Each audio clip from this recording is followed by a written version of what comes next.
Finally this hour, October is Breast Cancer Awareness Month. And this morning, the star of one of America's favorite 90s TV shows is using her own experience to remind everyone to be proactive about their health. Many of us will recognize Danielle Fishel from her role as Topanga Lawrence on Boy Meets World and the show's spin-off Girl Meets World.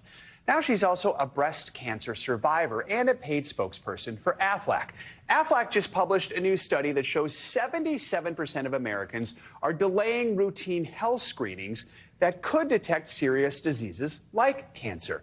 And that number jumps up to 84% for millennials, people between the ages of 28 and 43. That's a time when those screenings start to matter the most. Danielle Fishel joins us now. Danielle, good morning. We are so excited to have you. Thank you for joining us. So you were diagnosed with breast cancer back in July at just 43 years old. What was your first thought when you heard that news? How much of a shock was it to you? And of course, how are you doing now? Thank you so much for having me. Yeah, it was a total shock when I got the news. I was feeling very healthy. I was looking very healthy. I regularly see my doctor. I had no reason to suspect I had cancer. I had also had a clean mammogram 1 year before. So I'm incredibly grateful that when I got my reminder to make my appointment, I made it that day because I found out I had cancer only a year after hearing I did not. So I'm so glad I was on top of it. I know you've called yourself lucky that your cancer was caught early at stage 0. First of all, tell us more about what stage 0 means and about the importance of annual screenings so that you can detect something so early.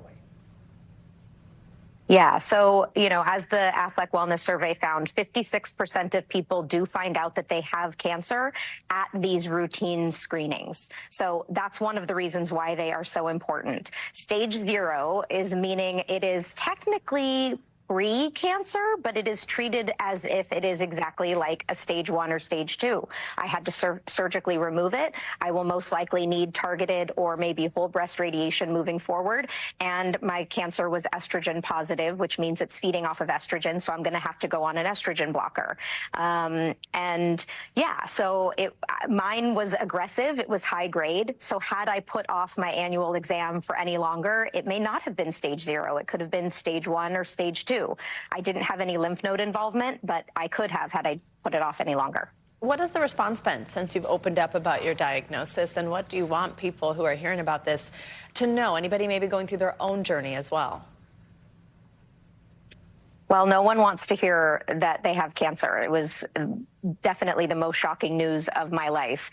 But what I want you to know, if you're going through your own journey, you probably already know, which is that the cancer community is the most warm, welcoming, helpful, educational group of people I've ever met in my life. I have been absolutely inundated with messages of support, people's own experiences.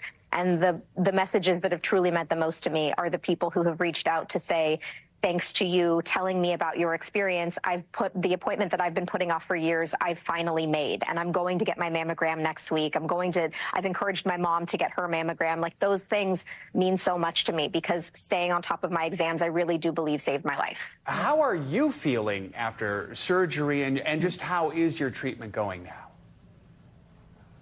My treatment is going well. As I mentioned, I had successful 2 surgeries. I had my first lumpectomy in August. I had a margin revision in September. That pathology came back that there was no more evidence of cancer, which I feel very good about. But there's still, you know, they call it a journey for a reason. There's still a lot of steps in front of me. I'm a little bit dreading radiation. I don't know exactly when I'll start that. I have a couple of appointments coming up next week. And I'm also not really looking forward to starting hormone therapy. I've heard mixed reviews about what those side effects are, but you know, you do what you have to do in order to live your best life. And I know that some of my best years are still in front of me, and I'm ready and willing to tackle them head on. For anyone who's listening to this, you know, or I just will personally say as a young woman, it makes me think about, okay, at what point should I start doing what? Remind us of those ages of screening. And then also the importance of if something feels off with you, if it's not just time for that annual exam, how you should go about that. Yep. Absolutely. Well, you have to be your best advocate. You have to speak up for yourself. Your wellness really does matter. So if you're feeling like something is just not right, go to the doctor. And if they brush you off or say, oh, it's probably nothing, and that doesn't resonate with you, keep pushing. Go to a different doctor. You just like when the people talk about with therapists, you don't necessarily find your first great therapist right away. You have to keep working.